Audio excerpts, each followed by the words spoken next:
就在昨天，我营战士例行巡逻的时候，却遭到了鲁尔总统护卫的无端辱骂。他们甚至用到了"混蛋"这样的词语来公然侮辱我中国军人。既然有这种事儿，对于这件事情，我中国维和步兵营强烈要求，必须要有人对此次事件负责，并且向我们的战士当面道歉。高营长，这件事情你有证据吗？这个 U 盘里面的所有视频，记载了整个事件发生的全过程。那就好办了。和鲁尔见面的时候，我会向他施压的。中国维和步兵营服从联赛团的所有任务安排。欧阳女士，请您转告鲁尔总统，政府部门必须要有人出面为这件事情负责。我不能看着我的战士流血流汗，冒着生命危险，还要忍受他人的无端辱骂。中国军队有自己的责任和尊严，我们也绝对不会接受任何形式的无端挑衅。高营长今天十分不一样，我们会对这件事情负全责的。中国维和部队遭受的侮辱，也是对我们联赛团的侮辱。我认为这件事情是一个教训，我们会给出一个歉意。没有任何人可以忍受这样的事情的发生。我作为联赛团的特别联赛代表，我会一并向鲁尔政府继续施压，并且提出让鲁尔政府为我们道歉的要求。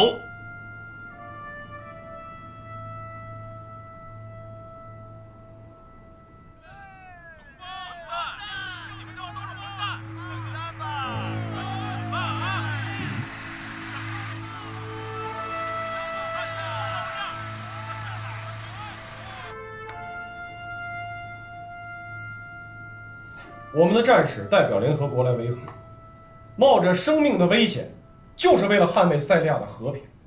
但是我们绝对不允许有人侮辱我们的祖国。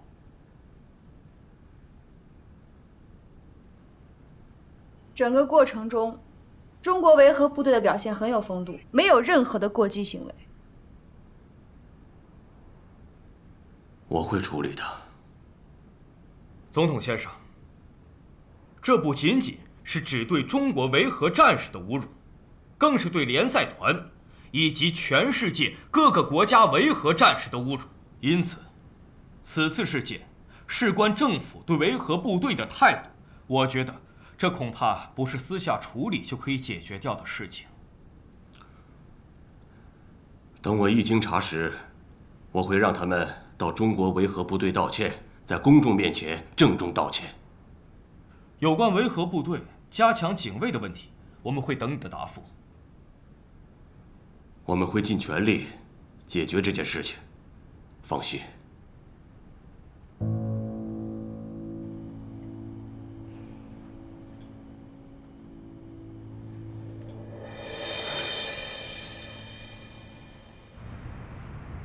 我的脸都让你们丢光了，你们自己去向中国维和部队道歉，就别滚回来了。当时我们喝多了。总统阁下，如果我们去了，您以后在中国维和部队面前，怕是抬不起头了。哼，你们两个蠢货，赶紧在我眼前消失吧！蠢货，你们两个现在就去给中国的维和部队道歉去，马上就去。总统先生，增加巡逻范围，这分明是在分割您的权利啊！联赛团一直以来有意地偏袒马努特。是的，我知道。马努特的势力还在日益增长，我们不得不防范。总统先生，不如就顺水推舟，找个理由把维和部队给踢了。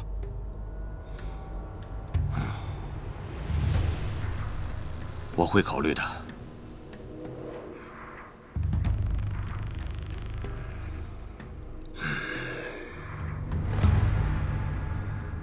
最近发生的事情真让人感动。任何时候维护国家的尊严，都是我们最后的底线，是永远不能触及的底线。刘天琴只是一名普通战士，但他用自己的果敢、冷静，守住了整个国家的形象。我们是维和战士，我们当然要遵守维和行动各项原则，但这坚决不意味着我们在面对国家被侮辱、底线被践踏时要忍气吞声。我们不卑不亢，一定会在不损害维和原则的基础上，用自己的方式讨回公道。这才是我们这支军队最悠久、最光荣的历史和传统。我们永远不是一个人在战斗，我们的身后永远是几百万的战友，我们永远生死与共。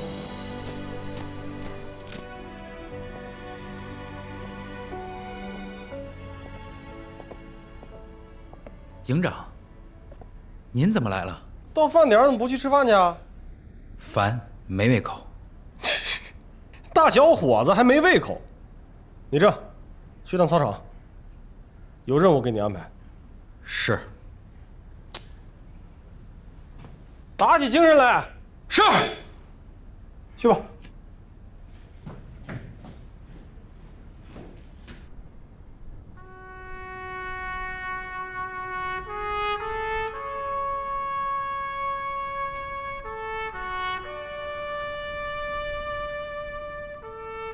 我们来这里，是为侮辱中国士兵而道歉。这件事是我们的责任，跟我们的总统没有关系。总统没指使我们这么做。我们会自己承担一切后果，希望获得你们的原谅。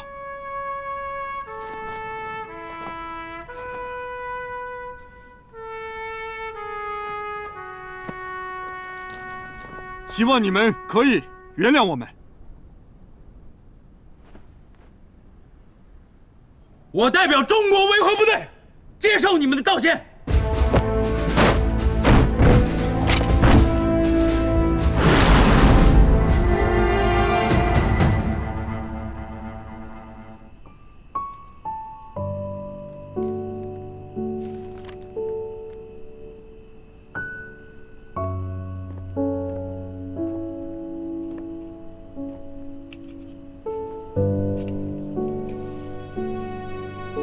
哎，来了。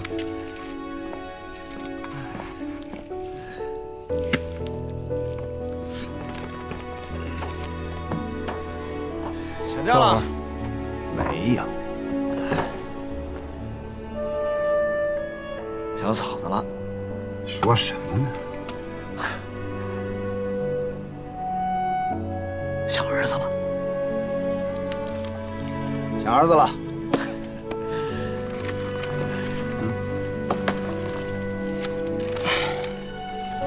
照张画的。这小子画的真好，长大了当画家吧？哪有？这是埋怨我来呢。看看，大海，海边，一天到晚吆喝着，让我带他去海边玩。咱们老执行任务，总是骗他。这回好了，直接出国维和了，又骗了我大儿子一回。没办法呀，有任务在身。哎，但是嫂子真是好样的。哼，我给你讲个故事啊。咱们不是要来维和吗？走之前，我跟昭昭说，老昭，爸爸呢要出去执行任务。他说，爸爸，你要去哪儿执行任务呢？我说，爸爸要去非洲。然后我儿子问，你跑那么远干嘛呀？我就跟他说，昭昭，在非洲有好多像你这样的小朋友，他们没有人保护，爸爸就是要去非洲保护他们。你猜我儿子怎么说？怎么说？我儿子说啊，爸爸你真的太伟大了，我也要像你一样，我要和你一起去非洲保护那些儿童。我跟他说，儿子，你比爸爸还要伟大，因为你要留下保护你的妈妈。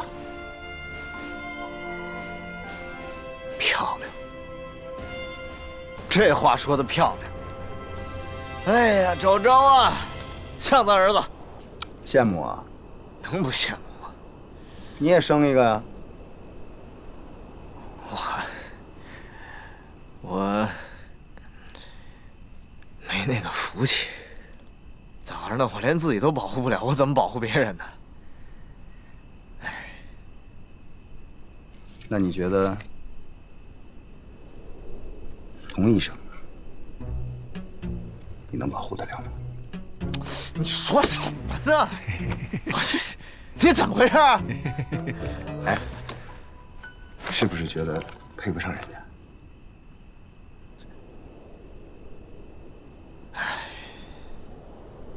肯定的呀，人家长得那么漂亮，工作能力这么强，在人父母眼里，那肯定也是个掌上明珠，怎么能配得上人家呢？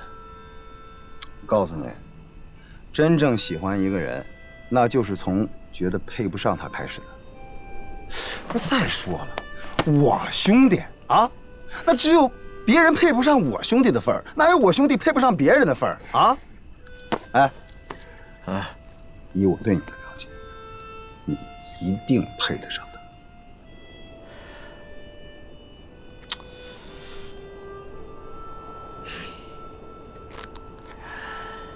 他。哎，现在是没那个想法做后方，转业之后再说吧。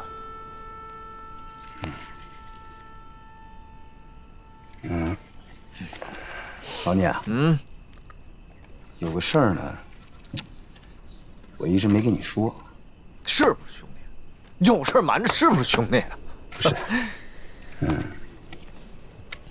这次维和结束以后，回国了，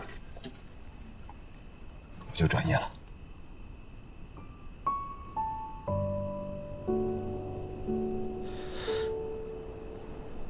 转业为什么呀？是不是我最后一个知道的？不是。殿下，到。跟我走了一圈，有什么感受啊？不管看多少遍，都让人热血沸腾。虽然这儿的一切咱们都已经烂熟于心了，但是每次来，我还是会有不一样的感触。殿下，到。你可是咱们旅的一面旗帜啊！政委，您把我叫来，不是就为了怀念这些峥嵘岁月吧？您是不是有什么事儿啊？我还真有一些事情要跟你谈。您说。我们旅的一些干部要面临转业，我是政委，接下来要跟面临转业的同志一个一个沟通。在这支队伍里，你的资格最老，不管从军事素养、政治觉悟等等方面，你都是顶尖的。你是我们旅的定海神针呐。所以，我跟旅长商量了一下，想跟你提前沟通一下，看看你能不能起个带头作用。要是你答应了，其他的同志那工作可能更好开展一些。政委，您是了解我的，我是咱们旅战士提干，军校毕业以后，继续回到旅里工作。这么多年了，在旅里待的时间比任何一个地方都要多。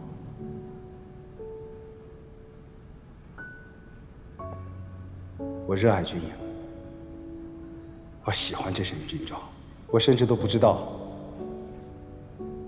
脱了这身军装，我还能干什么。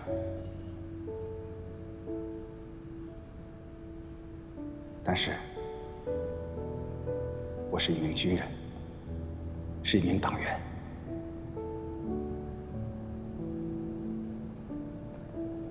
如果组织需要我带这个头，这个头我一定带好。我无条件服从组织的安排。边想，你要理解我的心情啊。不管是转业了，还是留在部队，我们都是以自己的方式，在为祖国、为党、为部队做我们力所能及的贡献。你放心，你要相信组织，组织一定会安排好你转业之后的事情。你个人有什么困难，部队一定想办法。我绝对相信组织。政委，我有一个小小的要求。你说。我想参加这次维和行动。这件事情我现在就可以答应你，只要条件允许，我会优先安排这件事情。谢谢政委。应该是我谢谢你。你放心的去参加维和任务，家里所有的事情，组织来帮你解决。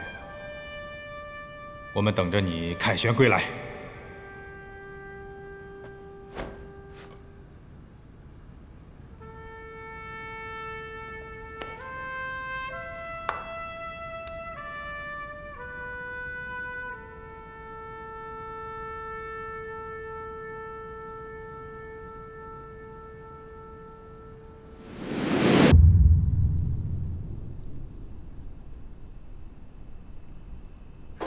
没事儿，反正我都想好了，而且组织也给安排了工作。我亏欠你嫂子太多了，你又不是不知道，你嫂子嫁给我之前，那是一个连油菜和白菜都分不清楚的人。这么多年，她一个人照顾昭昭，哎，辛苦她了。再说了，我得带我儿子去海边玩啊，要不他埋怨我一辈子怎么办？尊重你的选择，当兄弟的，你怎么决定，我都义无反顾的支持。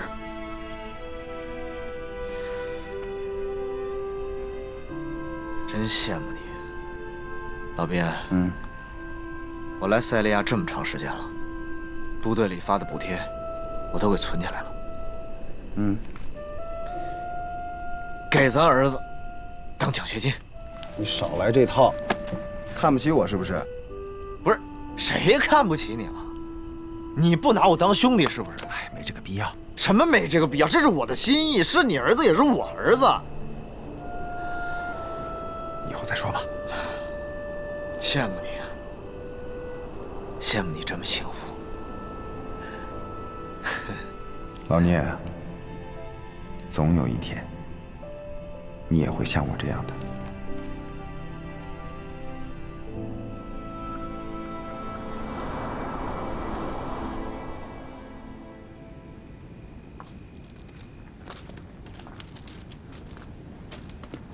家里最近怎么样？家里，挺好的，媳妇孩子都挺好。好。想没想过，这次维和任务结束之后，回去有啥安排？打算？那还能什么安排啊？这不眼瞅着明年全军大演习，我还琢磨着，哎，说到这儿我想起来了，你还别说，咱俩搭班子这么长时间啊，我真从你身上学了不少新的作战理念。我决定回去以后马上把这事儿向旅长、政委好好汇报一下，大干一场。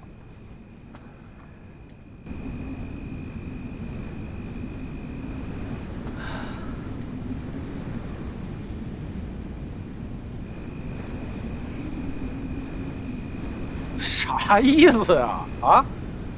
我怎么提起演习这事儿，你一点都不兴奋？不是你作风啊？哎，我跟你说啊，我现在一想着回去，明年要搞演习，我是成宿睡不着觉。老高，你答应我，如果说咱回去了。演习的时候，我红你蓝，咱说好了，谁也别手软。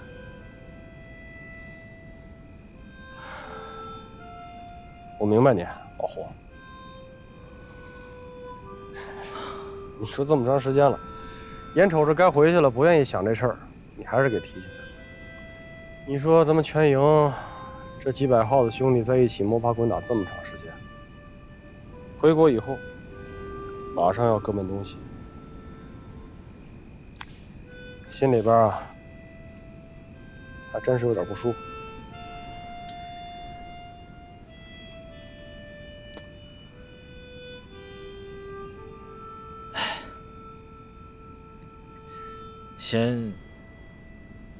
先别告诉兄弟们了。这你放心，凝聚人心是大事儿，这我肯定不含糊。我懂你意思，你放心啊，真有一天咱哥俩分道扬镳了，我红你蓝，我一定不会收了。至少对得起咱俩的交情啊！输定了，我跟你说，还不一定呢，试试吧你。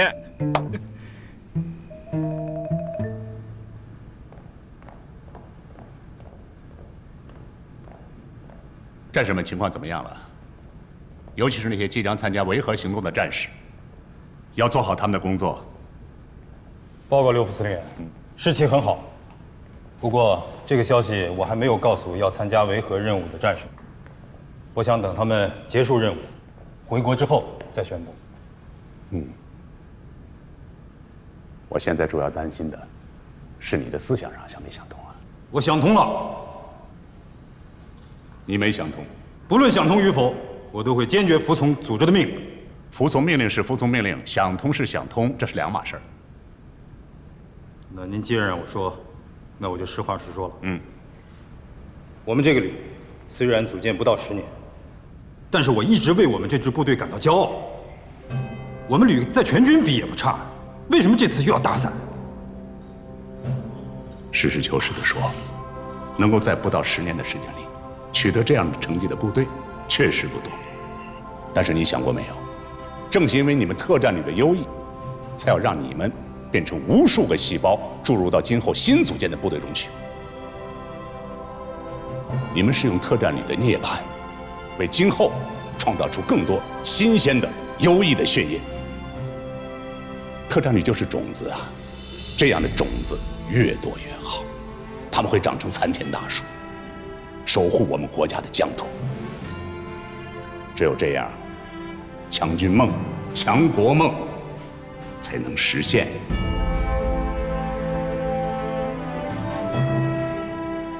我明白了。报告副司令员同志，我们一定会向党和人民交出一份满意的答卷。好。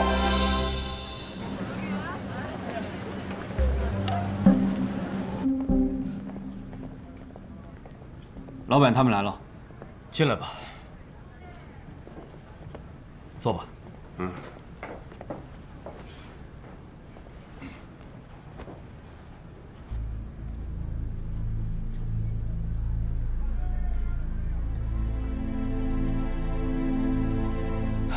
这家餐馆虽然小，但是非常的美味，尝尝。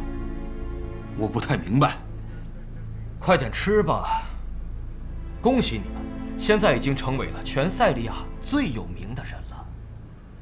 虽然不是很光彩，但你们也因此付出了代价，让塞利亚彻底成为了一个笑话。就是因为你们两个，全塞利亚都因为你们2人感觉到了羞耻。我也替你们的家人感觉非常的羞耻。我们已经为此付出了代价，也把工作丢了。那个时候，你们有用脑子想过这件事吗？一个举动就成了这个局面。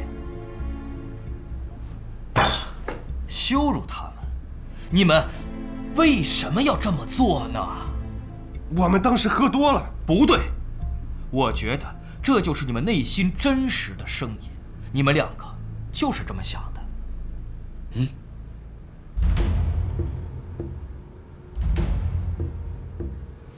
我们是塞利亚人，我们一辈子都为了塞利亚，你明白吗？我明白了。现在呢，有一个人可以帮到你们，他可以帮助你们洗清这所有的误会，同时，他也可以帮助你们挽回荣誉。他可以让你们活得有尊严。布拉德先生，你希望我们做什么？你们跟着我来，自然就会知道一切。必要的时候，我可以为你们两个各自的家人申请避难。你们知道该怎么做啊？相信你们的选择。如果我们真的到了美国，我们要干一番事业了。营长，我们已经装运好物资，即将返程。好的，好的。返程路上的一些受损路段啊，埃军的工兵已经进行修复了，确保你们能够以最快的时间返回丹城。是。好，保持联系啊。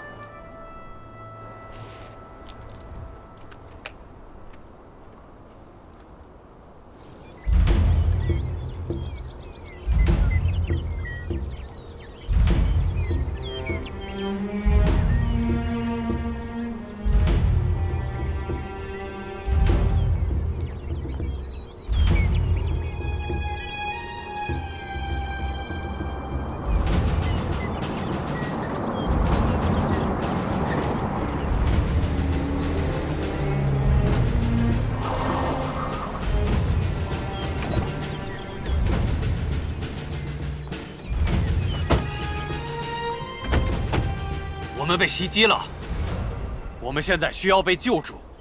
看你们的武器装备可不像被袭击。我就是个普通村民被袭击了，他们还想对我的妹妹下手，她还不到12岁。什么样的袭击？啊，好好看看。给我看看。我的胳膊，我就是用我的这条胳膊抵抗的武装分子。这条胳膊。他可能会因为你的一时犹豫得不到治疗而废掉。报告，报告，报告，报告，能听到吗？嘿，兄弟们，都过来一下。如果不让我们进去，我们就硬闯，然后去医院抢劫药物。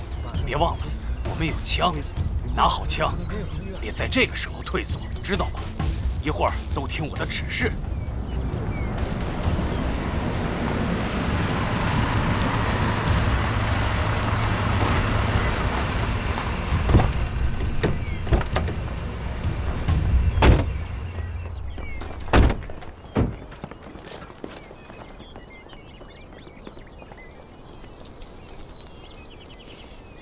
有人想见你们，还想知道伤害你妹妹的事情。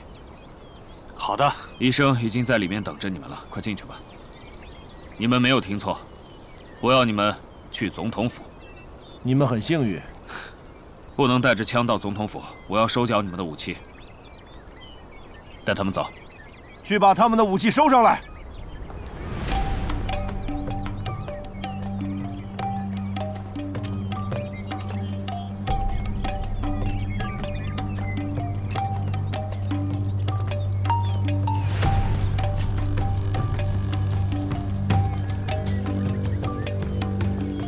带他们进去。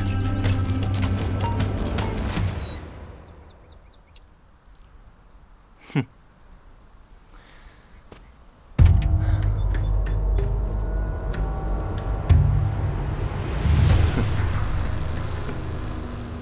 真是太有意思了。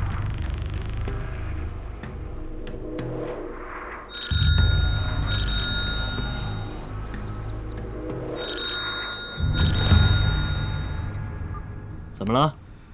今天的礼物你觉得怎么样？对他们满意吗？你明明知道我现在就在塞利亚，你不会觉得连个卖命的人都没有吧？不，他们是最容易、最好煽动的斗士。不到1天，他们2个的侮辱和道歉的视频都已经家喻户晓了，所有的人都已经知道了。你知道这意味着什么吗？我一向不太喜欢别人向我提一些问题。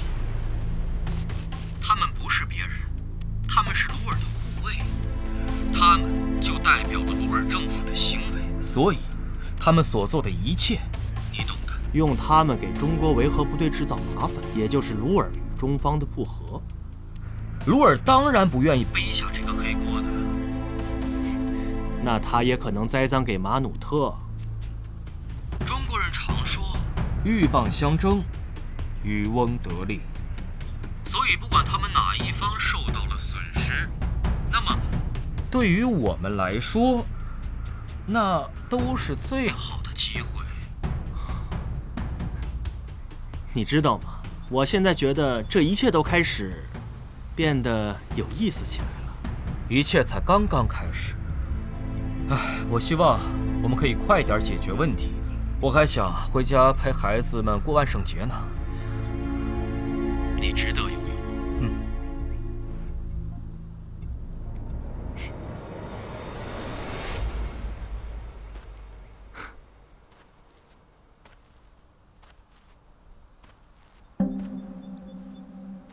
我们要玩个游戏。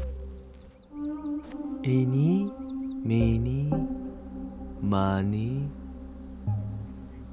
mo。恭喜你加入了。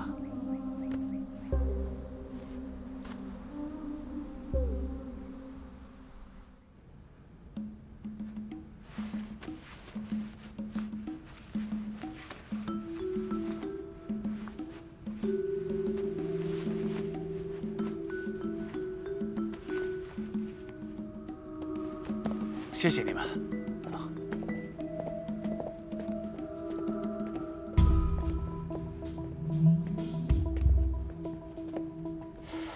哎呀，外面都是一些持枪的护卫。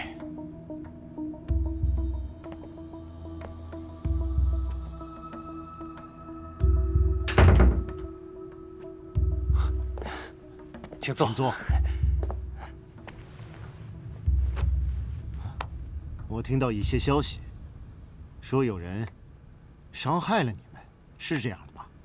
是的，我们就是普通村民，从距离丹城大概100公里的村子来。武装分子骚扰你们吗？他们刚开始的时候，从1个月来1次，到现在1个礼拜来好几次。他们也伤害我们村的孩子。他们甚至连牲畜也不放过。所以说你是村长？是的，我带领我的村民对抗他们。他们抢夺了我们的武器，还有粮食。我们努力保护我们的村。他们不但抢了你们的东西，还欺负了你的妹妹，是吗？是的，是我妹妹，她还不到12岁，还比较单纯。所以我们别无选择，只能用武力来保护自己了。所以你们对抗他们才受了伤。他们穿着是什么衣服？是制服吗？还是别的衣服？他们看起来不是我们这里的人。他们不但抢东西，还用枪射杀你们。是的。是什么样的人想伤害你的妹妹？他们是黑皮肤人，还是其他的肤色？其他的肤色。他们穿着制服，还是别的什么？穿着制服。哦，是这样。他们有没有戴着头盔？戴了。他们的头盔是黑色的还是蓝色的？蓝的。听你所说，应该是维和部队伤害了你们。只有他们穿着制服，拿着枪，人多势众，还戴着蓝色的头盔。应该是吧。你记住，中国维和部队想对你妹妹动手，你们发生了冲突，而你和你的好兄弟们一起反抗了他们，所以才会闹成这样。你必须要记住这些，知道吗？中国人戴着蓝头盔，欺负了我妹妹，我就跟我的朋友们一起抵抗他们。你一定要记住，你说的这些话都是证据，好吗？你说你们对抗的是谁？中国人戴着蓝色头盔的。真抱歉，让他们又把痛苦又回忆了一遍。为了塞利亚人民的安全，可能还需要你们再复述几遍。我很抱歉。我们愿意配合。够了，这不可能。欧阳小姐，请你让他们把话说完好吗？你知道这是什么吗？5.8毫米95式子弹，只有中国人才用这个子弹。你必须要调查，并给我们一个合理的解释。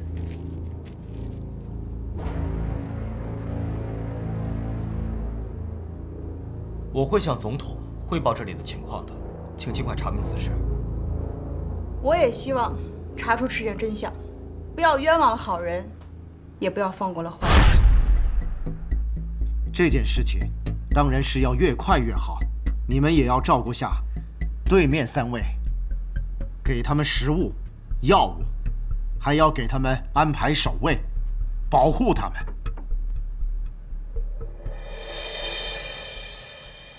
不管这件事到底是不是真的，我们都要展开调查，你知道？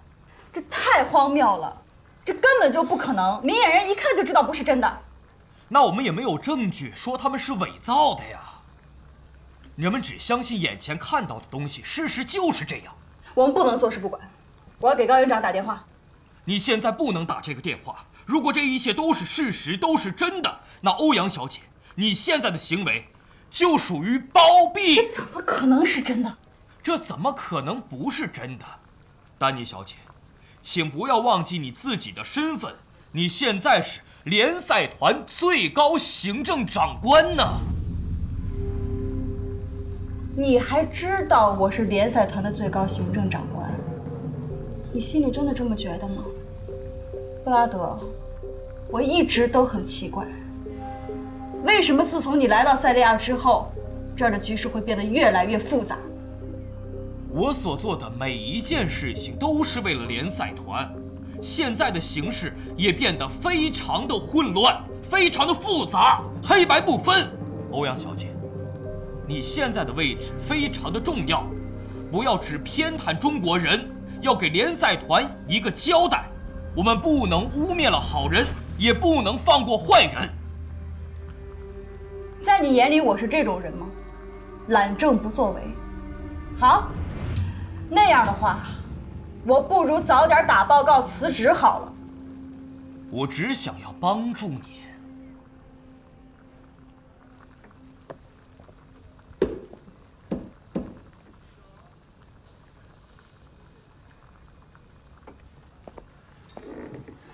你看那小子谁呀？嫂子怎么带他过来呀？他算老几呀？嫂子不知道你容易受刺激，你一受刺激，那脾气发起来。谁受刺激？谁受刺激了？你看他那样，我能受刺激吗？啊，一大老爷们儿，连点辣椒都吃不了。你看他辣那样啊，但你能喜欢他？就是，呸！他肯定跟你比不了，是吧？哎，你说他不会欺负嫂子吧？哎，他要欺负嫂子，你得上去扛着。他敢。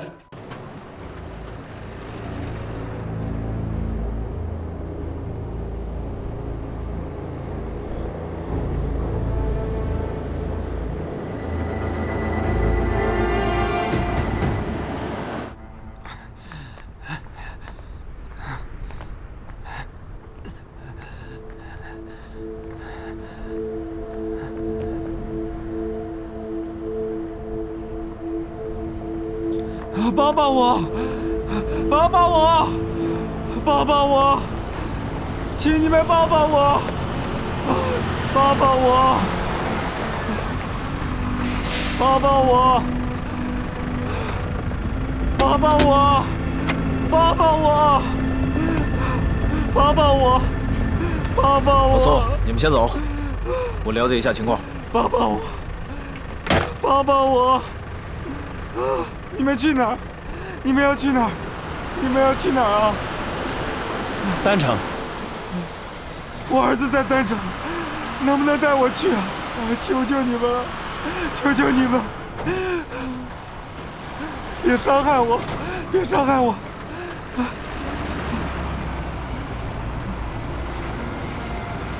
爸爸我，爸爸我受伤了，我要去见我的儿子，可以吗？你们帮帮我。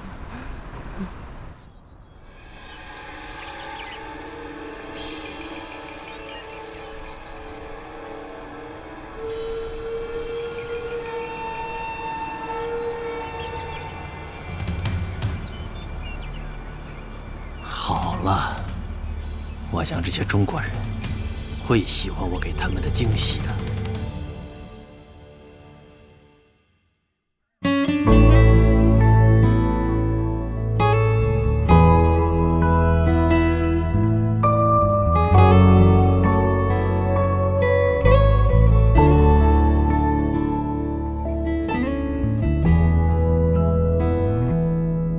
有一双眼眸流下的泪淹没了星河，看暴雨滂沱，无声守望着。